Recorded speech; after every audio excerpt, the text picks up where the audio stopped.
What's up, everybody? Welcome back to Homesteading Off the Grid and to the inside of the cab of my totally awesome Dodge Ram 4-wheel drive pick-em-up truck. Don't worry, I'm using hand-free devices and whatnot. Heading back out into the field today to do some follow-up research. If you'll remember, here a couple of weeks ago, I had a buddy kind of asked me to come out and do some research in the forest surrounding his home because after, making fun of my videos for a couple of years, he started watching them. Then he started freaking himself out with some of the stuff he was seeing in the background. Same stuff so many of you folks see in the background. And then he started feeling that he may or may not have had similar stuff on his property that we may or may not have on ours. So he asked me to come out, do some research, of course, of which I did. He saw the video. He saw the stuff you guys were pointing out in the comment section. I didn't even have to tell him. Of course, when I went back up to his house, I did, but he said he already knew because he had not just watched the video, he read the comments, especially the one that was pinned. He saw it too.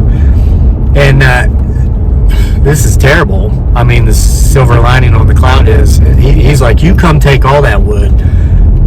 We're just not going over that part of the property anymore. So I'm getting like 8 truckloads of well-seasoned red oak out of that because he's just scared to go over there now.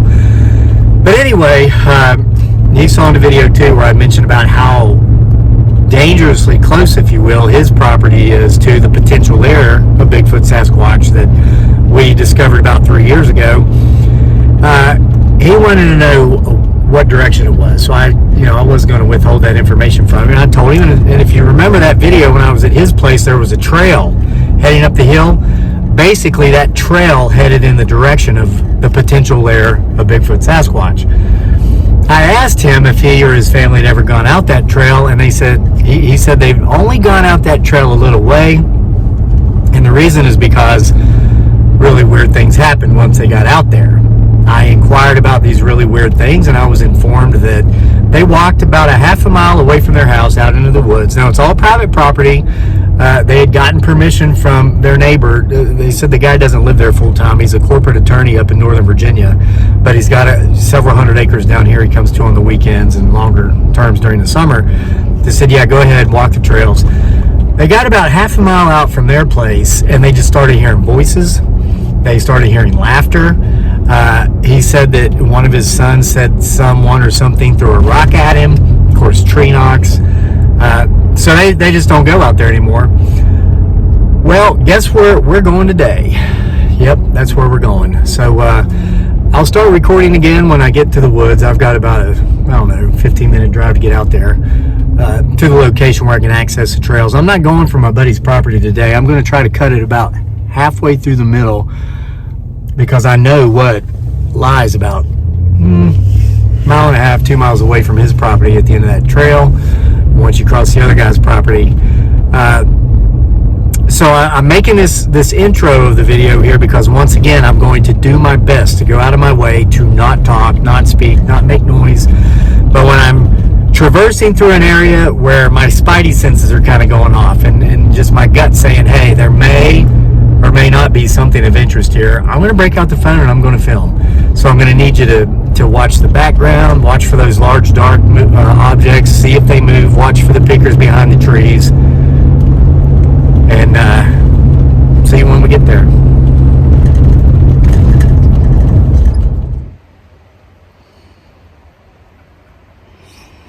Get my 6. So you can tell from behind me, we're in the woods now. So get my 6. That tree right there, that's not a tree bend, but that looks like a tree that might have been used by the Native Americans to mark hunting trails. The way it was bent like that, it certainly wasn't natural.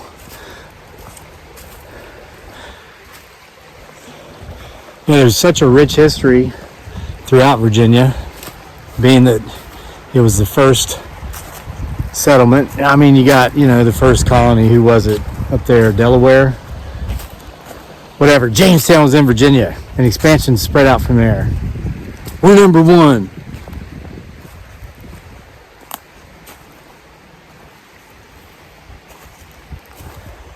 It's a little bit creepy around here.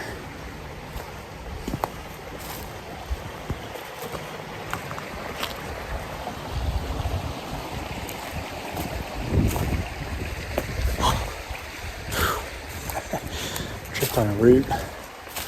All right, so this isn't about me. This is about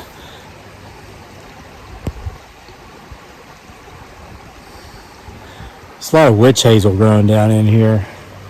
Witch hazel, which you may or may not know, is a preferred wood for usage for witch wands. That's how it got its name. It was actually discovered in Virginia. Its scientific name is Witchicus faraniconus. All right, that's not true, but Virginia something is in the scientific term because this is where it was discovered. Grows along streams, creek beds. Got a beautiful one here below me. Probably been hearing the water running. Give you a view. Here real quick.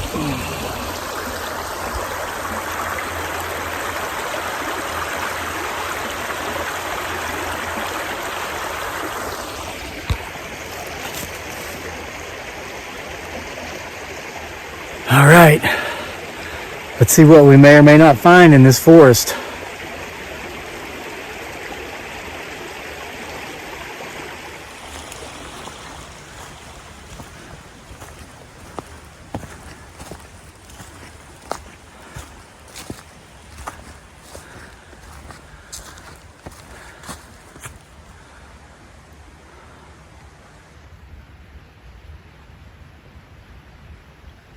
Tree break. Very profound tree break.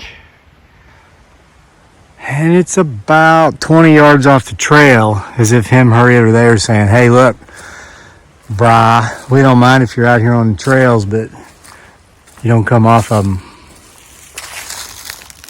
There's a trail.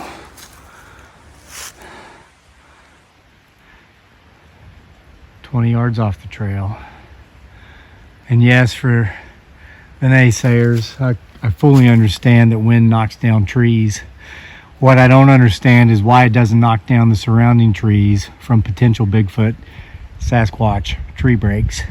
What, you think like a tornado came down, touched down right here, boom, broke that tree and went straight back up and left the others untouched? Not at all. That was a young maple tree, looks just as healthy as the trees around it. So, I mean, just saying. All you naysayers are coming on here with your smart ass negative comments, and then you just say you're just saying afterwards. Well, I'm just hitting you with some facts, and then I'm just saying afterwards. Boy, this is a creepy area. They could be anywhere in here. Look at all this undergrowth here. Be perfect for concealment.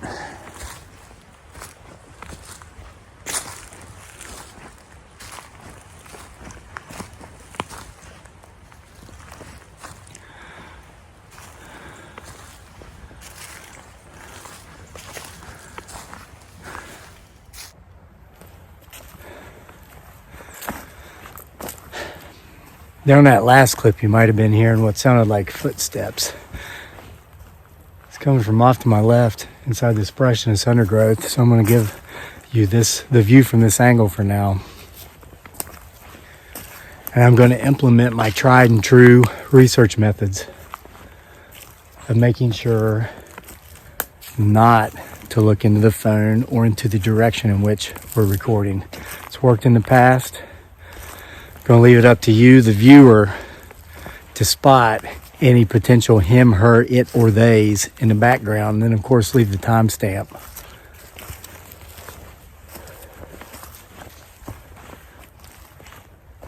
You hear those footsteps?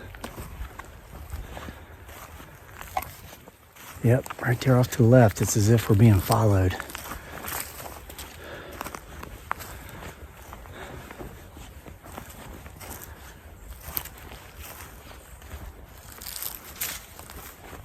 I'm going out of my way to be as quiet as possible.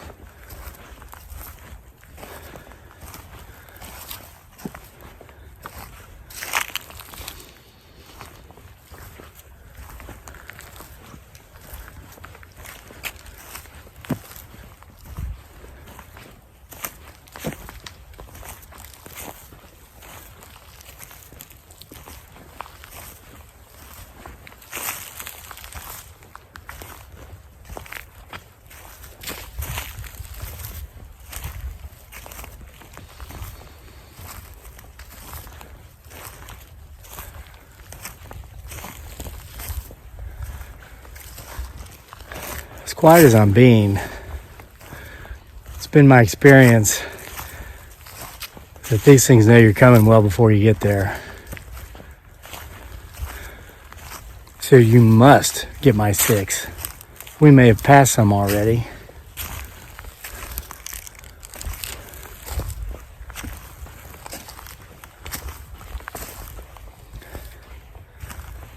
It's clearing out a little bit here.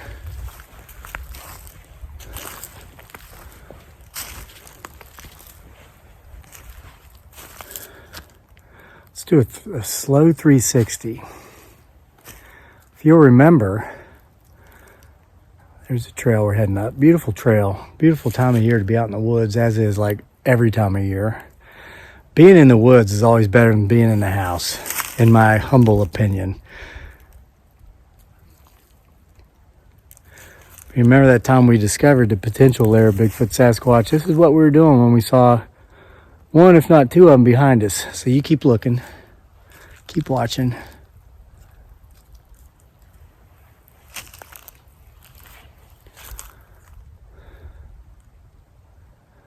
All right, I'm going to switch the camera angle again so you can see what I see as I'm seeing it.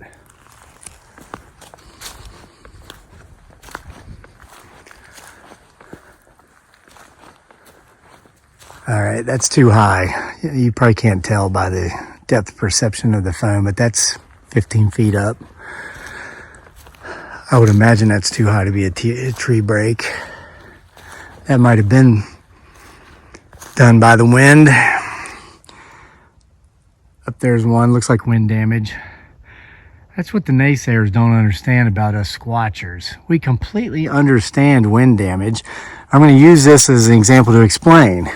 That branch up there that's broken, see that? There it is, right there, okay, is of the same height as this tree that was broken.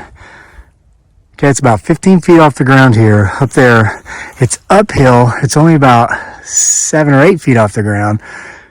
But the height of the break is even with the height of this break, which suggests a strong wind did indeed come through here and do this.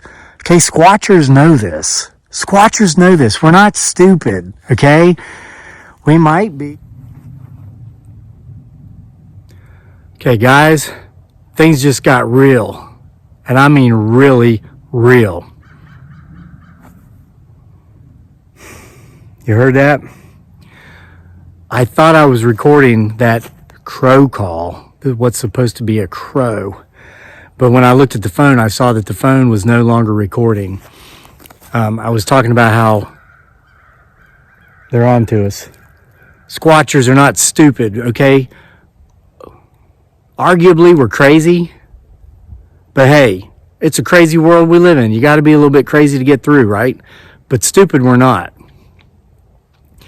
So I heard the crows, and then I came upon... We're not alone. We're not alone. Okay, now look at the lay of the land. I'm going to show you something. This is a right-of-way, okay?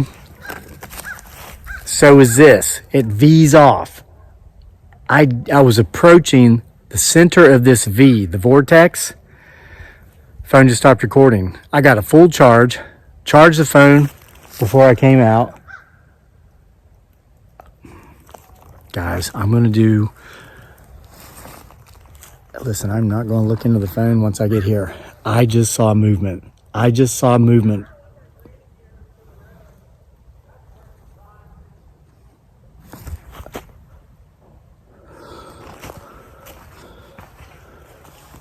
Movement. I'm hearing voices like my friend said he experienced when he came out here.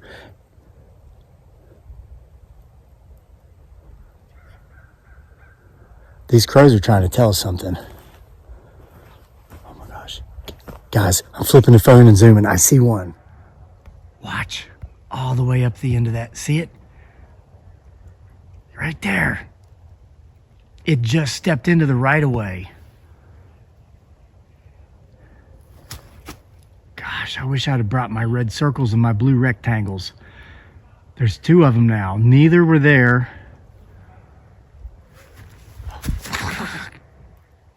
There went another one.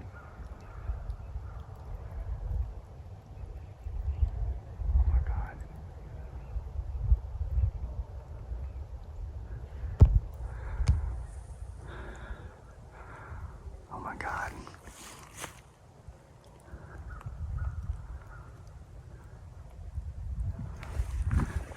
But what was back here? What did I see back here?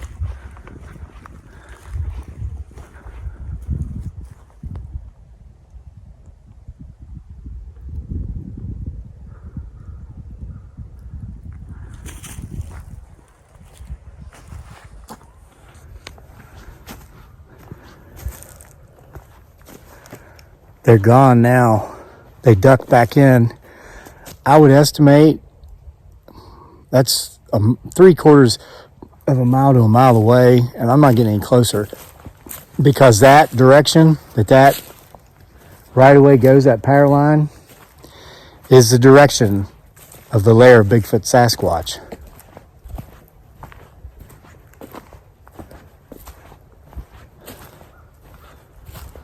Those weren't shadows.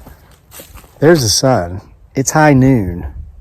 Shadows are being cast almost exclusively straight down at this point. See, look at this tree and its shadow. It's like, whew, whew, straight down. Whew. That's the sound of straight down. I mean, I can't spell it out for you any more plainly than that. Look at his shadow. Whew.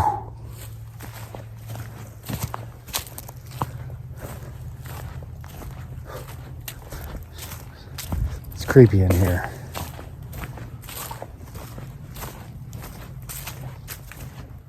And how odd is it? I switch directions. I move away from the point of interest where we clearly saw movement, saw the peekers, heard the crows, heard the voices. Well, move away from it all, and what now? Back into the stillness and the silence of nature. It's as if we were getting a little bit too close for comfort, and him, her, it, or they, through mimicry and through sending their messengers, the crows, if those were indeed crows, could have been more mimicry, we're told, hey, that's close enough. Don't get any closer. You're going to be okay.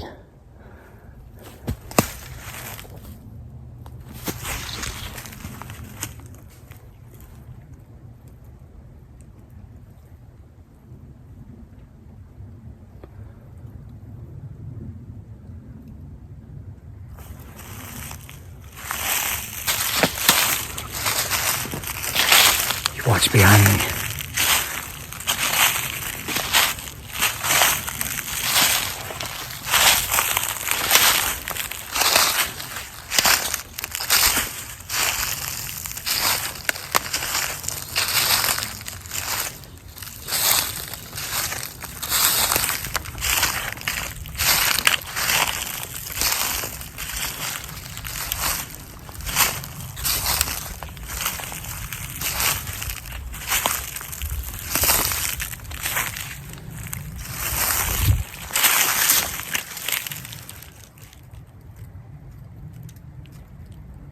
I just found something odd.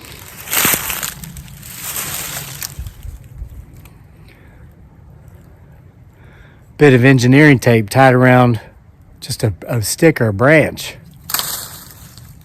Who does that? Squatchers. You've no doubt seen our potential Bigfoot Sasquatch field research kits available for sale on our Etsy store, the link of which is in the description box below. That's part of the kit. Now, that's not mine, but you know, part of that kit is that engineering tape or ribbon that we hang from branches or trees to gauge wind direction, or if there even is wind when we're out squatching, so that when we see that movement that the naysayers say, oh, that's just shadows, or that's just a limb being blown in the wind. Hey, that thing's not moving. There's no wind, brah.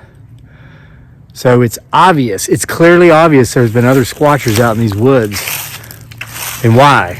Why? I mean, do people who hunt deer go deer hunting where there are no deer? Of course not. They're not very good deer hunters if they're not. Those people are called hikers. Even they see deer.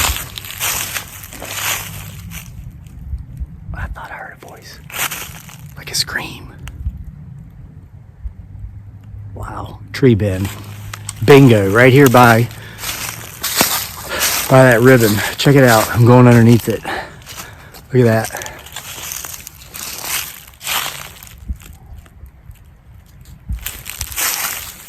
This is certainly very squatchy. This is a very squatchy area.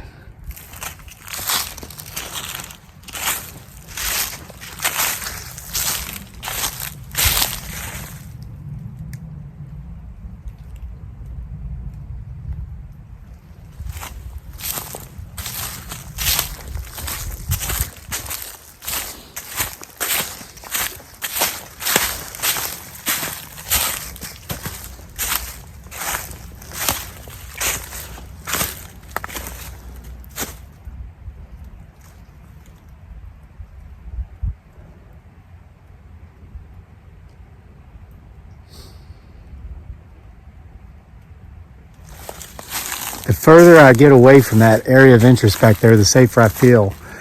My spidey senses aren't really tingling at all right now.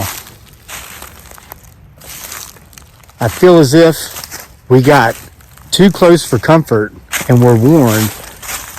But since we took that warning and acted appropriately and distanced ourselves from that point of interest, it's like the activity seems to have ceased.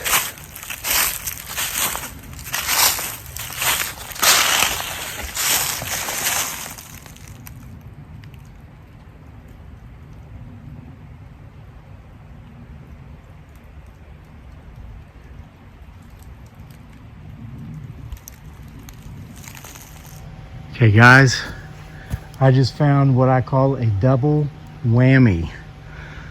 Look at this. Here's a tree break, about 3 feet off the ground, and then here's a tree bend right beside it.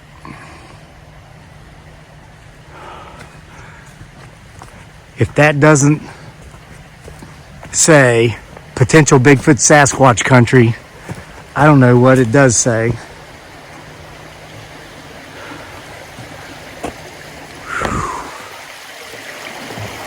Sure is beautiful. Sure is beautiful. As you can see by the stream here, but man, is it squatchy. So guys, I've made it out of the forest, and you remember that ribbon we found? And it was clearly obvious there's other squatchers coming around here. Check out the sticker on this vehicle. Bigfoot doesn't believe in you either. I'm just telling you folks, when more than a couple people confirm their suspicions about these things being in a certain area, too many people have seen or heard too many strange things, and more people than just me are going out there seeking him, her, it, or they. Don't worry, those aren't mysterious, perhaps paranormal voices. Those are some kids over there on they got like a jungle gym or something. What a beautiful mountain back there, no? But my point is, it's not just me. It's not just me. Well, guys and girls, I'm heading home. What those things were that crossed that right away, 3/4 of a mile away from us, I can only imagine what those were. It's interesting. Just the other day, I had a vertically challenged individual who lives under a bridge comment, if you got all that Bigfoot Sasquatch phenomena around there, how come the Bigfoot Sasquatch hunters aren't out there? How come it's just you? Well, you know how I roll. I prayed for that person. I prayed that God would bring them the same health, wealth, and prosperity that our family so much enjoys, because I believe that when you're not miserable, you can't be an a-hole. I just really believe that. And then, of course, I banned him, summarily banned him. But you saw the last clip here, the footage several pieces of proof. Number one, we had the ribbon. We had the engineering tape, which is a bona fide piece of our potential Bigfoot Sasquatch hunting kit, field research kit, that this guy, Crazy Lake, I don't know if you can read it. Yep, Crazy Lake invented. I mean, I didn't invent the engineering tape, but I invented the part where it is like part of the research toolkit. Okay, and then that bumper sticker on that really nice van, I'm telling you, there's your proof. There's other squatchers out there, because it's a very squatchy area. So may have found our new location to do some squatching here this spring, especially as these things enter their mating season. That's probably why we saw what we saw today in broad daylight. You know, a lot of times they just don't make themselves obviously seen like that in broad daylight unless it's spring and they're out there mating. I mean, just like the animals, just like the big bucks that get hit by cars following the does across the road, you know, when they're in rut in the fall. Same thing. So anyway, even though I'm on a hands-free device, I'm driving, so I don't want to be talking and being distracted while I'm driving. I don't even listen to the radio in my truck when I drive because I don't want any distractions. So I'm going to wrap it up. See you for more next time.